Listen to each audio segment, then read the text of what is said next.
might be surprised to learn that there were a multitude of 80s movies that actually ended up inspiring cartoons. Well, some of the names on this list might seem like an obvious choice to have been adapted into a Saturday morning cartoon. There are a few that'll make you wonder why anyone would want to adapt them, especially into a cartoon. Truth be told, some of the cartoons in this list even became more successful than their respective movies. Well, this brings us to the meat of today's video, where we're going to be taking a look at every major 80s movie that was turned into a Saturday morning cartoon show. Are you ready to take a trip down memory lane back to those hours we spent glued in front of the TV for hours relishing our favorite cartoons? We're ready to get started, but before we get into things, we do have one tiny request. If you enjoy our content, then please support us by subscribing to our channel. This is a small click for you, but for us, it means an awful lot. Thank you. Now, let's begin. Super Cop. RoboCop.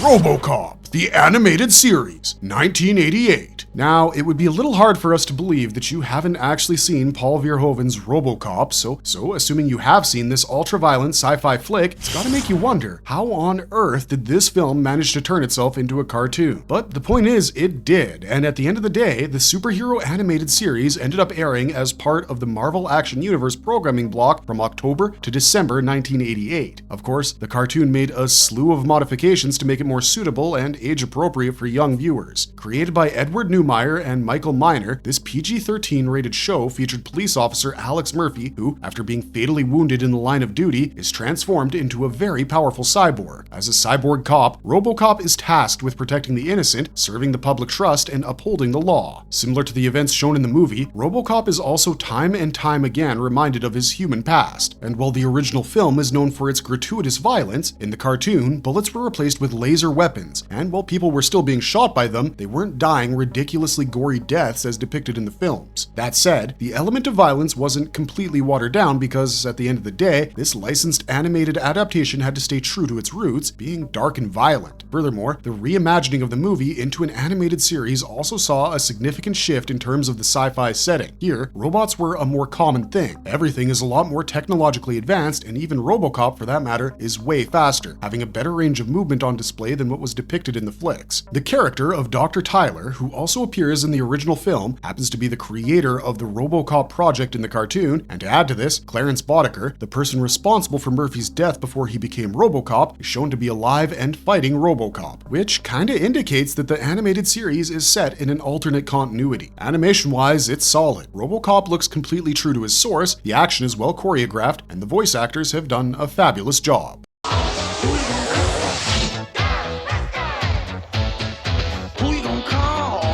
The Real Ghostbusters, 1986 to 1991. The whimsical nature of Ivan Reitman's 1984 supernatural comedy flick Ghostbusters made it an ideal choice to be adapted into an animated series. Spanning 7 seasons and generating a total of 140 exhilarating episodes, the series acted as a sequel to the events of the original movie and carried forward the escapades of our paranormal investigators Peter, Egon, Ray, and Winston. Also aiding them in their adventures is their secretary Janine Melnitz and, dare we disregard, their mascot ghost and absolute fan favorite, Slimer. Together, the group goes around the streets of New York chasing and capturing pesky paranormal entities. Truth be told, Reitman's Ghostbusters was such a mega hit that it rapidly ended up launching a multi-billion-dollar multimedia franchise. Of course, it started with Joe Medjuck and Michael C. Gross's The Real Ghostbusters, one that had an entirely new cast of voice actors. In fact, they're primarily what made the cartoon work in the first place by changing the very trajectory of the show instead of doing the same old job of attempting to live up to the expectations of the past. The late legendary Lorenzo Music certainly deserves a celebratory mention for helping this series score a secure standalone status. Each Saturday morning, you awaited a whole new crazy adventure for ardent fans, and believe us when we tell you, it conclusively lived up to their expectations. The Real Ghostbusters was as good and real as an animated television series based on a popular movie franchise could possibly get.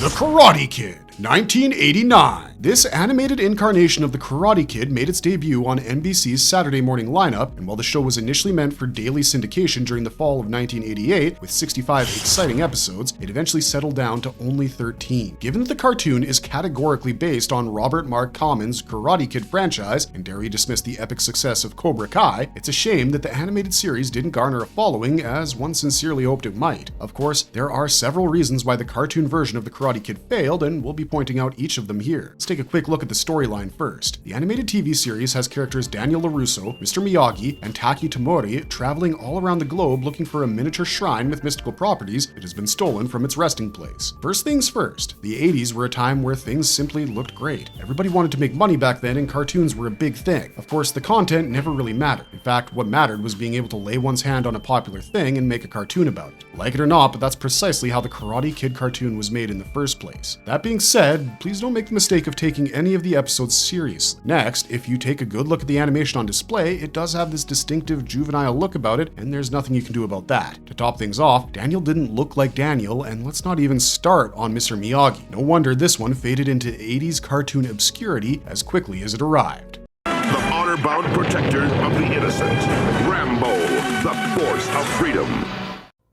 Rambo, The Force of Freedom, 1986. Also known as Rambo, this animated series was inspired by the fictional character of John Rambo from David Morrell's 1972 action thriller novel First Blood, as well as the following films, Ted Kotcheff's First Blood and George P. Cosmatos' Rambo First Blood Part 2. Boasting a total of 65 episodes, each packed to the brim with action, this action-adventure animated series has Rambo leading a special unit known as the Force of Freedom at Colonel Troutman's request. As part of the Special Force, Rambo is seen going on daring missions with his comrades. There are times when he gets captured, but boy, he breaks out, causing unthinkable damage in his signature style. Now, of course, this series makes you wonder how someone could take a character like Rambo and put them in a Saturday morning cartoon. After all, haven't we seen the man blow people apart with choppers? Well, only in the 80s would one find a cartoon spin-off for kids from a violent action movie that was actually meant for adults. This low-key propaganda show continues to remain a memorable cartoon for many of us to this day, and if we're to take a look into the high points of the military cartoon, it has to be its sheer loyalty towards the heavily armed Lockheed AC-130 gunship, as well as the battleship Yamamoto that are depicted here in full action.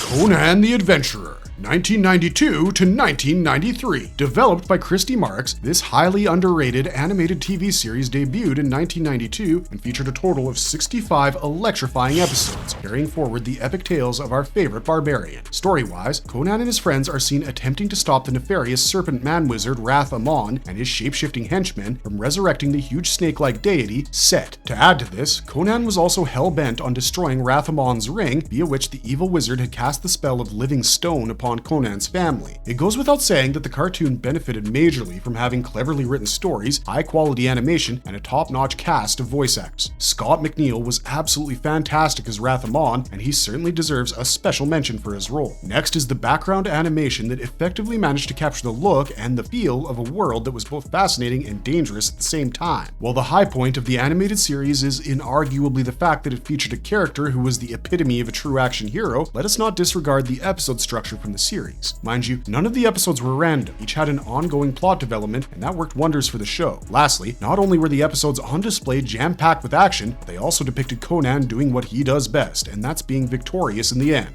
If you ever get the chance to watch this masterpiece, you should definitely take the opportunity.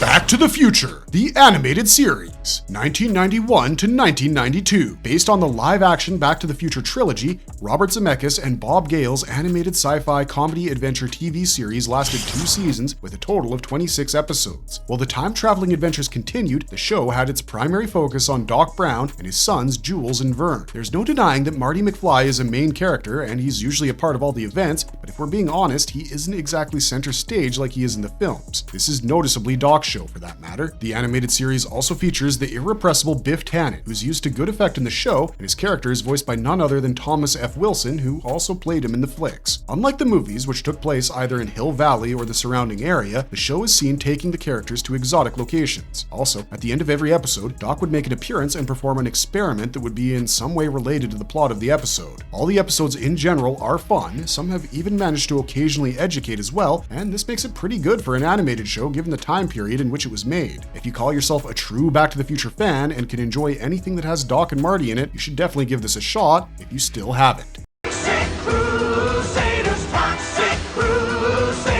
Toxic Crusader, 1991. What we're looking at now happens to be the animated retooling of Michael Herz and Lloyd Kaufman's 1984 superhero black comedy splatter movie, The Toxic Avenger. The movie had Melvin, a 98-pound janitor, falling into a drum of toxic waste and transforming into a hideously deformed mutant endowed with superhuman powers, or in other words, the Toxic Avenger. As the Toxic Avenger, Melvin is seen combating crime in Tromaville. Now, as for the animated series, it continues the story with Melvin, who's changed his name to Toxie, and he is shown leading a group of misfit superheroes to fight against the pollution-loving alien Dr. Kilimov and his never-ending army of foot soldiers, otherwise known as the Radiation Rangers. Out of all the names on this list, Toxic Crusaders is undoubtedly the strangest. Making a licensed animated adaptation for kids is one thing, but creating an animated series that itself is based on an R-rated movie is a whole different ballgame. Well, hats off to the series for blending sci-fi with funny characters, and in the process, creating a captivating family-friendly show featuring solid animation. Also, add to this the fact that the TV series was determined to make a statement about the environment, thereby following a trend of animated series that were mindful of the environment. So naturally, it does come as a shock that Toxic Crusaders, despite being fraught with possibilities, had only one season with a total of just 13 episodes when everything about the show, starting from its characters and the technology on display to the weapons and vehicles, were great. Those who have seen the show will agree with us that while the adventures were predictable, the characters and their one-liners were not, and that was the charm of the whole show.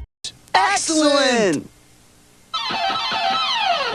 Bill and Ted's Excellent Adventures, 1990 to 91, a spin-off from Stephen Herrick's 1989 sci-fi comedy film Bill and Ted's Excellent Adventure. This animated TV series followed more time-traveling adventures from the titular protagonists. It's safe to say movie to animated adaptations were a common thing at the time, and looking at the animation of this TV series, not only is it solid, it also fits the comedic tone, especially with each of the characters looking accurate to their live-action counterparts. Of course, the show's true strength lies in Bill and Ted. The fact that the first season didn't change the characters in any way worked wonders for the series. Not only is it a sheer treat to have Alex Winter and Keanu Reeves voicing their characters from the original movie, but it's also a delight to find Bill and Ted getting into unintentional antics and affecting history in ways you can only imagine. In short, the show deftly incorporated history lessons into as many episodes as it could, thereby making the first season witty and filled with exciting adventures. Unfortunately, we're afraid we don't have many positive things to say about the second season. That being said, of course, the show had a few good episodes, but even with the new voice actors doing their very best, it failed to hit the right notes. The quality difference was jarring, and if only we could stop there. The show even had the animators change and add to this new theme song too. Naturally, everything went downhill from there, and Bill and Ted's Excellent Adventures lost its magic. With the cartoon having trouble catching on, the animated TV series was eventually canceled after a 2-season run with just 21 episodes.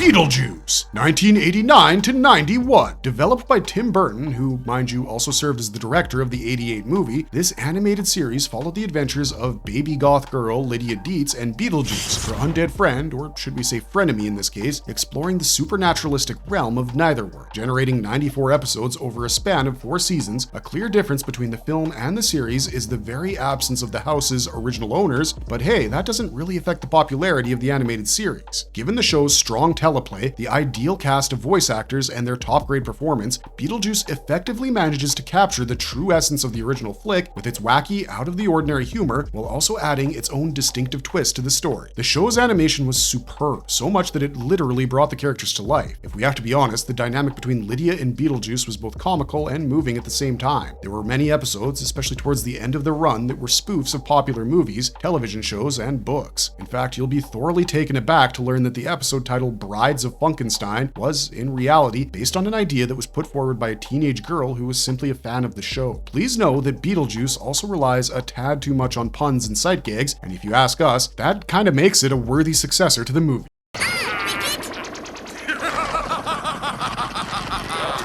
Star Wars Ewoks, 1985 to 87. Also known as Ewoks, this Taiwan-Canadian animated series had on display the Ewok characters, who debuted in the 1983 epic space opera film Return of the Jedi, one that happened to be a sequel to George Lucas's 1977 movie Star Wars. With a total of 26 episodes over a span of 2 seasons, the series revolves around the adventures of Wicket and his friends on the forest moon of Endor. While in the film, the furry creatures are portrayed as cute and cuddly beings who can't speak English, the cartoon has them talking properly. In fact, each of them had a different personality for that matter. Those who have seen this cartoon will agree with us when we tell you that Season 1 and Season 2 were highly different in terms of character development as well as content. It's fitting to state that Ewoks was fairly well crafted when put in comparison with other Saturday morning cartoons of the time. In fact, the show had on display visual designs that were original at the time, along with continuing storylines, which was an uncommon thing for a Saturday morning cartoon. The stories were diverse and entertaining, making Ewoks an appealing, inventive show at the end of the day.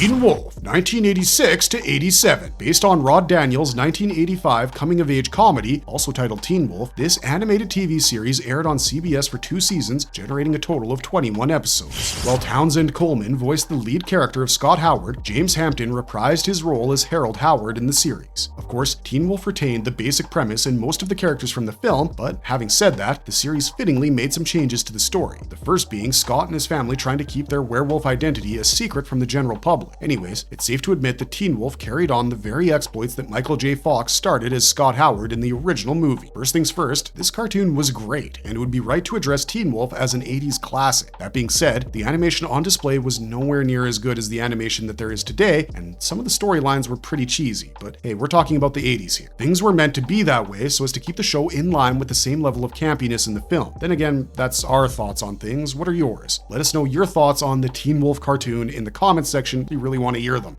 Somebody forgot to dot the I. I'll fix it.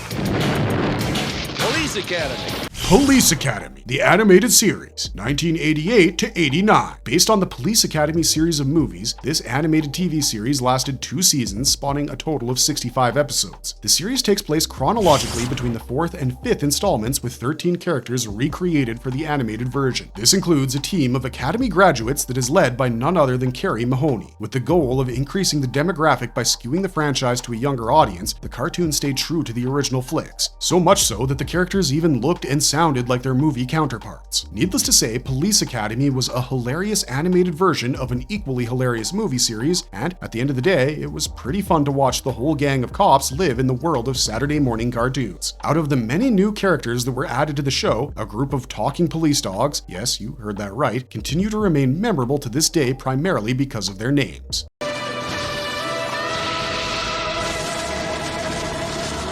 Highlander, the animated series, 1994 to 96, a loose spin-off and sequel to Russell Mulcahy's 1986 fantasy action-adventure movie Highlander. This animated series has a meteorite collision that's responsible for causing an apocalypse on Earth. This naturally has immortal Connor McLeod making up his mind to preserve the knowledge of humanity instead of carrying ahead with the game of fighting other immortals to win the prize, but he's killed by the evil immortal Cortan. Cut to the far future of the 27th century, and the last living descendant of the McLeod clan is trained by Jedidor Don Vicente Marino Ramirez, an old friend of Connor's, to battle against the ruthless Cortan. The animated series has a solid run of 40 episodes in 2 seasons, and it's always been a favorite amongst fans who followed it. What's even more notable about the show is its depth and scope. Tell us, how many characters can you think of that showed characters dying and then made that the very core of the show? When you look at Highlander, the animated series, you'll find every episode to have a self-contained story, one that, despite maintaining a fast pace, doesn't feel too rushed. The animation, in particular, is fantastic, but more than the character animation, it's the animation of the apocalyptic world that catches your attention. Also, the very fact that even immortals can die takes the series notches higher than most Saturday morning cartoon shows.